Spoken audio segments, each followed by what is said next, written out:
Halo, mungkin kita nggak asing lagi nih sama soal yang namanya bahasa panda. Soal ini belakangan ini viral di kalangan para pejuang UTBK. Nah, pertanyaannya, kok bisa soal seperti ini sampai viral? Kita akan coba nih menyelesaikan satu persatu, memecah bagaimana kesulitan soal ini. Jadi, model tipe soal panda itu seperti ini. Kita diberikan 4 pernyataan. Nah, 3 pernyataan pertama itu akan mendefinisikan arti katanya apa. Terus di contoh terakhir kita diberikan kalimat lengkap. Nah, sekarang tugas kita adalah membentuk kalimat baru berdasarkan 4 contoh di atas. Oke, gampangnya gini. Pertama kita akan mengidentifikasi struktur kalimatnya. Ingat, kalimat dibentuk dari SPO, yaitu subjek, predikat, dan objek. Atau biasanya ditambah juga keterangan. Jadi itu struktur dasar kalimat. Sekarang kita lihat. Yang pertama itu ada opan. Nah, kalau opan itu kita lihat di atas, pernyataan pertama itu artinya panda. Nah, koala menggendong panda, berarti panda sebagai objek. Otomatis opan juga sebagai objek. Yang kedua itu ada namiki, tapi kalau kita perhatikan sebenarnya itu adalah amik. Cuma ditambahkan awalan n dan akhiran i, sehingga menjadi namiki.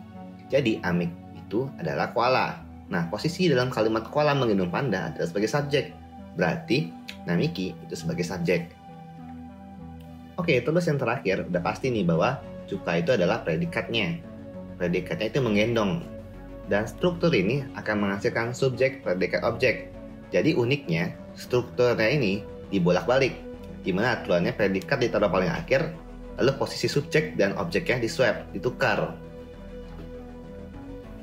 Oke, peraturan keduanya itu subjek akan ditambahkan awalan n dan akhiran i. Terbukti pada kalimat contoh di atas, di mana koala itu amik ditambahkan awalan n dan akhiran i. Oke, setelah mengetahui peraturan-peraturannya pada bahasa panda, kita akan membentuk kalimat baru, yaitu panda menggendong koala. Bagaimana caranya? Kita tahu nih struktur yang tadi itu harus tulis sebagai objek, lalu subjek, dan yang terakhir predikat. Oke, yang pertama panda. Panda itu adalah opan. Tapi di sini dia sebagai subjek dan ditaruh di tengah.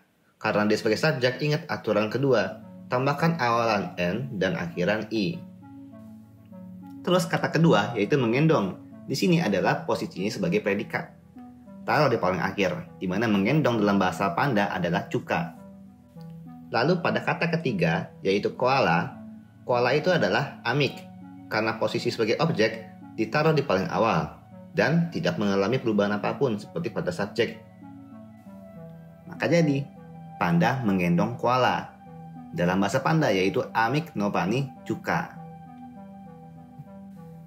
Nah, tantangan selanjutnya gimana nih kalau kita ubah kalimatnya menjadi panda menggendong banyak koala?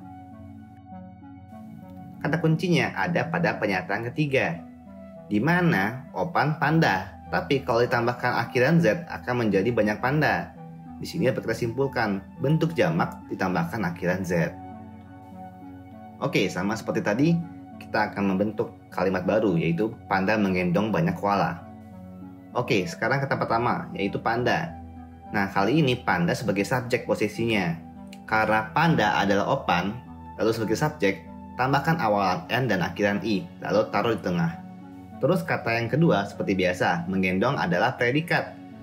Jadi taruh di paling akhir, di mana predikatnya menggendong adalah cuka dalam bahasa panda. Oke, sekarang kita ke kata ketiga, yaitu banyak koala. Inilah yang menjadi pembeda dari kalimat sebelumnya. Kita lihat, koala itu adalah amik. Kalau banyak panda, tambahkan akhiran z, amix. Jadi deh, panda menggendong banyak koala, yaitu amix nopani cuka. Bagaimana? Ternyata untuk mengerjakan soal ini tidak terlalu kompleks. Kita cukup mengerti bagaimana polanya. Jadi sebenarnya contoh soal-soal seperti ini adalah soal-soal yang unik dan keren, karena memang menuntut kemampuan kita untuk problem solving. Jadi soalnya nggak bisa diselesaikan dengan cara yang biasa, tapi menuntut kemampuan kreativitas kita dalam mengidentifikasi. Misalnya pada tadi kita harus mengidentifikasi struktur kalimatnya, terus kita harus mengetahui aturan-aturannya, lalu baru kita bisa membentuk kalimat baru. oke, tidak menutup kemungkinan untuk muncul soal-soal lain seperti ini. Jadi saran saya tetap belajar, jangan terlalu kaku dalam mengerjakan soal, dan semangat berjuang.